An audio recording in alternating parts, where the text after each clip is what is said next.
Tenez, madame. Voilà. Attention, test micro. 5 à 3, 2, 5 à 3, 2. C'est bon. C'est bon, hein? C'est bon, ok. Donc, personne ne rentre là-bas.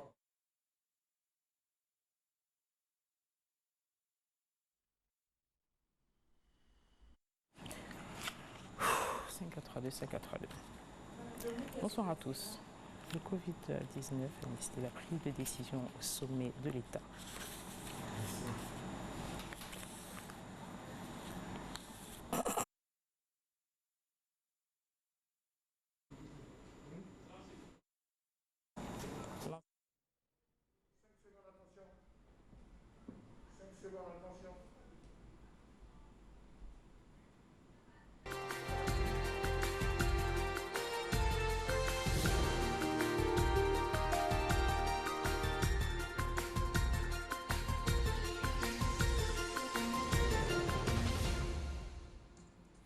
Bonsoir à tous. Le Covid-19 a nécessité la prise de décision au sommet de l'État.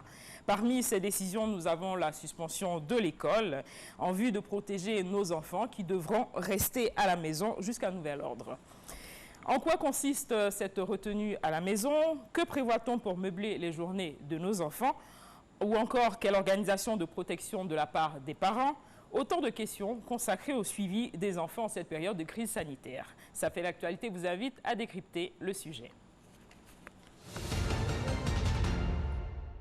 Je vous propose pour commencer un extrait de la déclaration du secrétaire général de la présidence de la République, Patrick Hachi, c'était le 16 mars dernier. Après analyse de la situation, le Conseil national de sécurité a été informé des dispositions prises à ce jour par le gouvernement pour faire face à cette pandémie et a décidé des mesures complémentaires suivantes. Fermeture de tous les établissements d'enseignement préscolaire, primaire, secondaire et supérieur pour une période de 30 jours à compter du 16 mars 2020 à minuit. Patrick Hachi, le secrétaire général de la présidence de la République ivoirienne. Pour échanger sur la question, nous recevons le docteur Michel Laura. Elle est enseignante-chercheur, psychologue, comportementaliste. Bonsoir madame. Bonsoir madame. Docteur, la mesure s'imposait-elle? Bien sûr, vu le mode de propagation de ce virus qui est très virulent, je pense que c'est la meilleure des choses à faire que d'avoir fermé les écoles.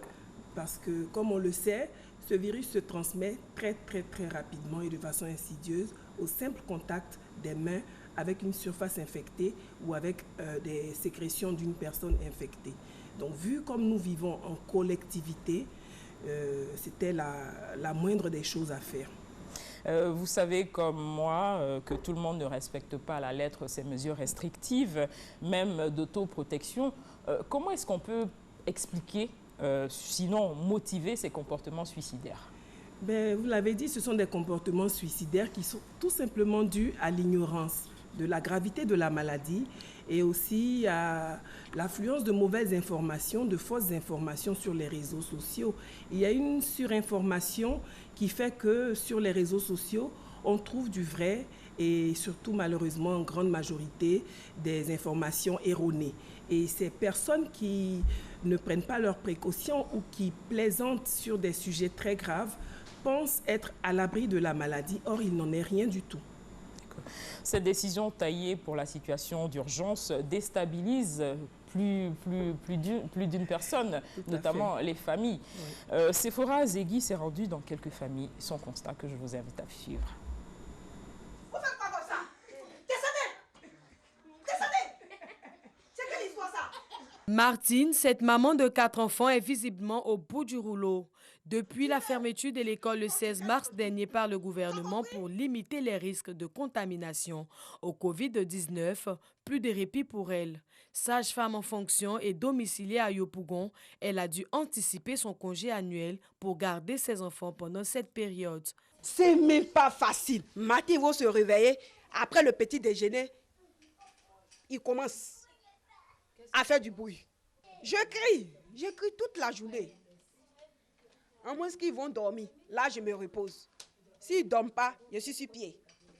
Malgré les mesures de prévention prises par les autorités sanitaires, cette maman autorise le répétiteur à accéder à son domicile à condition qu'il respecte les règles d'hygiène établies par les autorités. Si la fermeture des écoles devait se prolonger au-delà des 30 jours décidés par le gouvernement, cette maman dit être angoissée.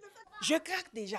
Si la fermeture de l'école continue jusqu'au-delà d'un mois, ça sera très difficile pour nous les parents qui soutenons les enfants. Nous laissons Martine Ayopougon, direction Cocody Angré. Ici, Paul Vézia, chef d'entreprise, a dû fermer pour se transformer en babysitter. Aaron, son fils à 12 ans, est en classe de 3e. Ce matin, le ménage, la corvée du jour. Tu dois essuyer ici. Regarde. Il faut essuyer la Bible. Une fois la tâche terminée, Aaron peut faire ses devoirs de maison. Pour l'instant, ça va. Puisque j'ai stoppé toutes mes activités, donc je suis disponible pour lui à la maison. Je ne sais pas ce qui va se passer dans les jours à venir, mais je ne me vois pas sortir sans lui. Si je dois sortir là maintenant, j'irai avec lui parce que je ne peux pas le laisser seul à la maison. Cette maman dit respecter les mesures de prévention données par les autorités. Pas de contact extérieur, confinement total. On s'est auto-confiné. À cause de la situation, le répétiteur ne peut pas venir, mais régulièrement, il m'envoie des exercices à faire pour l'enfant. Il m'envoie par message que je lui donne pour faire. Et quand il finit, je fais la photo de la page de l'exercice et j'envoie à son répétiteur qui fait la correction là-bas. C'est comme ça qu'on est obligé de faire. Les méthodes pour garder les enfants pendant les 30 jours de fermeture d'école diffèrent d'une maman à une autre. Maïmouna est coiffeuse et elle n'a pas de personnel de maison. Elle est entre la maison et le salon de coiffure. Depuis qu'ils sont à la maison, je suis obligée de me diviser en 2 parties. Venir au travail, les surveiller, vraiment, c'est pas facile. Mais on fait avec. Ces 30 jours à la maison ne signifient pas vacances pour Inès, la fille aînée de Maïmouna en classe de terminale. Sa sœur cadette et elle, à leur temps libre, passent au salon de coiffure de leur maman pour apprendre des tresses. Elle souhaite vivement le retour à l'école. Bien que l'école soit fermée, je passe mon temps à réviser mes leçons. Après avoir fini de réviser mes leçons, je passe au salon de ma maman pour voir ce qu'elle fait puisque j'aime les tresses. Toutes les écoles de Côte d'Ivoire ont fermé pour un mois. C'est l'une des stratégies choisies par le gouvernement pour lutter contre le Covid-19. Mesure salutaire, mais aussi un casse-tête pour la plupart des parents. Docteur Michel Laura, c'est un véritable bouleversement pour les enfants et leurs parents. Au-delà des tâches ménagères, comment expliquer le fait que la première dame qui a été interrogée dans l'élément filmé soit déjà au bout du rouleau? Eh bien, ce confinement nous met face à nos familles. Nous avons développé des habitudes qui ont fait que, petit à petit, les parents se sont déchargés de leur rôle sur le personnel de maison, sur le personnel enseignant, sur l'État. Et cette mesure qui a été prise remet les parents devant leurs responsabilités. Et malheureusement, nous découvrons chacun chez soi la physionomie que nous avons donnée à nos familles. Et la dame qui a été interviewée, elle travaille, donc ça veut dire qu'elle a les capacités pour s'organiser dans son travail de sage-femme. Alors comment on peut expliquer que cette femme qui peut s'organiser en tant que sage-femme, qui a un métier très délicat, est incapable de s'organiser pour ses enfants? Tout simplement parce qu'elle n'a pas intégré une organisation familiale avec ses enfants dans son mode de fonctionnement. Et c'est la même chose chez presque tous les parents. Pourquoi? Parce qu'on court après quoi? On court après plusieurs choses. Il y a des gens qui courent après le travail, il y a des gens qui courent après le bien-être de leurs enfants.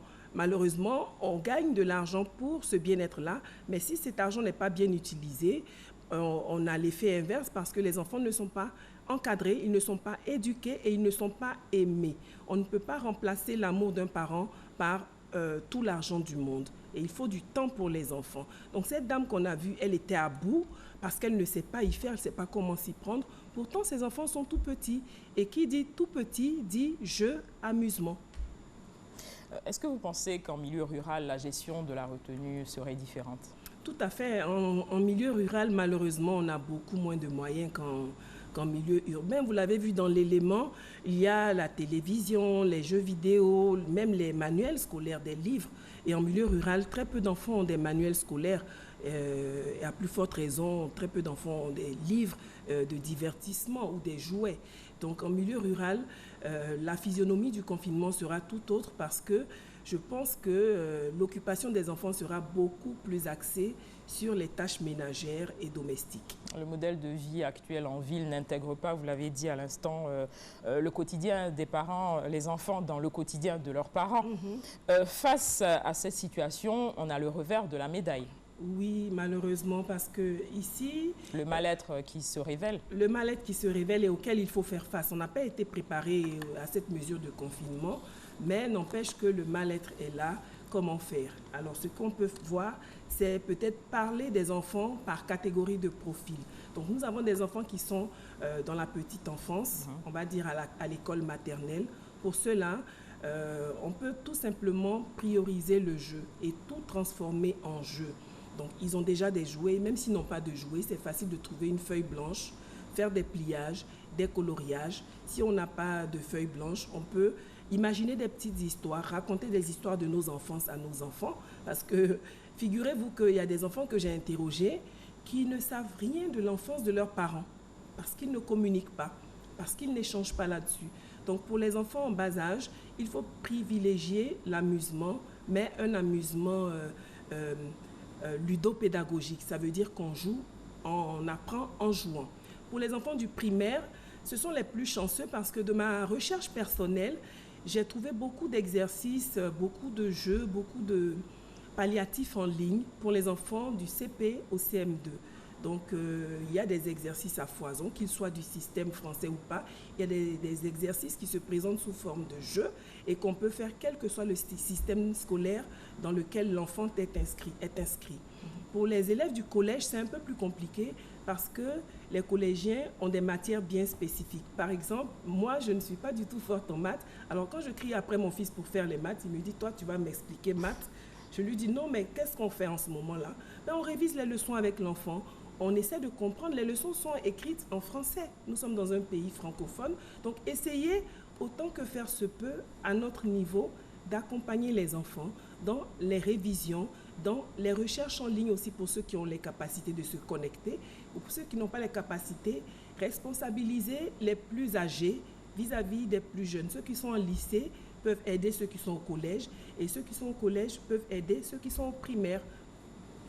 Pour les étudiants, pour finir, je pense que normalement, les choses ne devraient pas avoir beaucoup changé puisque les cours présentiels ne sont plus à 100% exécutés dans les universités. Il y a beaucoup de recherches en ligne. Donc, ils devraient mettre à profit ce moment-là pour se connecter et faire beaucoup de recherches et réviser aussi à travers l'éthique. Mais il faut dire, docteur, que le comportement des enfants est fortement influencé par ce confinement qui est même partiel. Bien sûr. Pourquoi et comment se manifeste ce changement de comportement? Le reportage d'Astou Touré et Davis Oyo. Cette journée encore, Malika est à la maison. Son quotidien est meublé de jeux et de dessins animés. Le regard hagard, entouré de ses jouets, l'écolière de 4 ans, en moyenne section, a perdu le sourire depuis la fermeture des écoles du fait de la maladie à coronavirus Covid-19. Elle joue au salon, elle tourne dans la cuisine, salon, la chambre. Bon, ça fait que même quand tu lui dis un petit truc, elle est énervée, elle pleure. Quand tu lui demandes, elle ne peut même pas t'expliquer. Pour aider sa fille Malika à retrouver le sourire et ses réflexes habituels, Aminata fait appel à sa maîtresse de maison. Depuis que Malika est à la maison, elle s'ennuie. Tellement elle veut travailler, quand elle me voit, elle est contente. Donc quand je commence à travailler avec elle, je sens qu'elle est contente, elle veut travailler. Quand je dois partir, je sens qu'elle est triste parce qu'elle voit que vraiment, je vais me séparer d'elle et elle va se sentir peut-être seule, elle ne va plus travailler. Chez les voisins, l'ambiance est tout autre.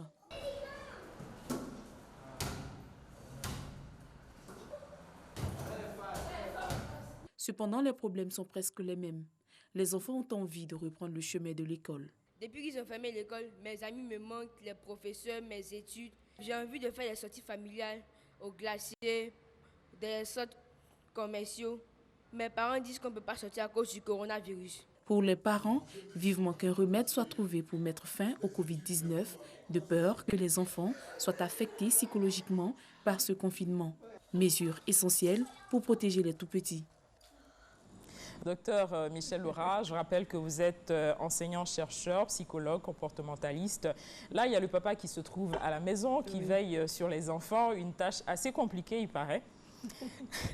Les enfants à la maison, certains parents au travail. Quels troubles du comportement peuvent survenir?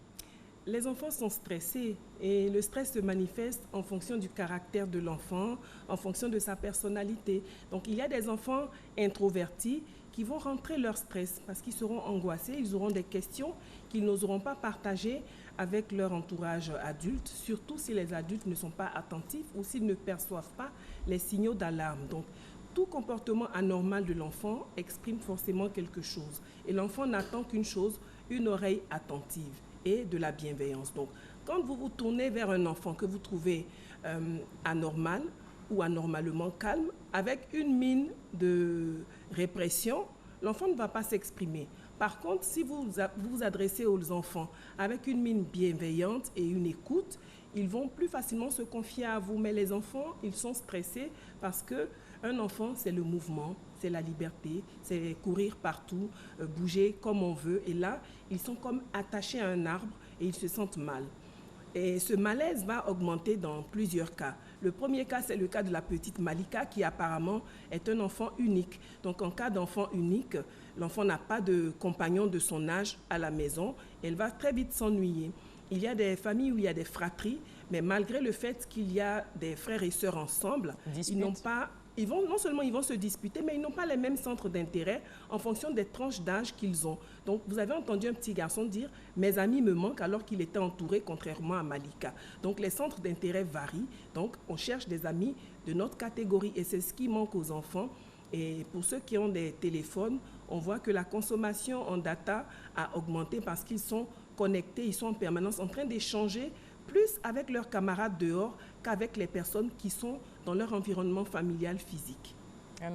Une autre conséquence, l'addiction au téléphone. Oui, l'addiction au téléphone. J'étais en train d'énumérer les causes de stress des enfants. La dernière cause qu'on banalise souvent, c'est la qualité relationnelle entre le couple parental. Parce qu'il y a des parents qui sont en crise ou qui sont en situation d'évitement habituellement. Maintenant, avec le confinement, ils sont obligés de cohabiter dans cette maison et le plus souvent, c'est des éclats de voix et cela perturbe les enfants. Donc, il faudrait veiller à créer une atmosphère paisible et une atmosphère de détente, une atmosphère joviale dans la maison pour minimiser le stress aussi bien des enfants que celui des parents.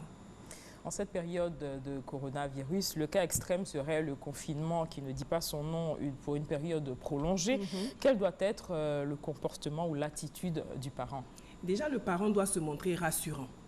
Le parent doit se montrer rassurant, ne pas commenter les informations non vérifiées, limiter le nombre d'informations qu'il donne et surtout privilégier la prévention. Plutôt que de parler de la maladie de la mort, privilégier la prévention parce que autant cette maladie se transmet facilement, autant il est facile de la prévenir. Donc, sensibiliser beaucoup les enfants et les jeunes, tout le monde, à la prévention qui est plus simple et plus bénéfique pour tout le monde que de traiter la maladie elle-même. On parlait plutôt du télétravail, du travail à distance qui pourrait être fait pour combler ce vide par le biais des technologies de l'information et de la communication.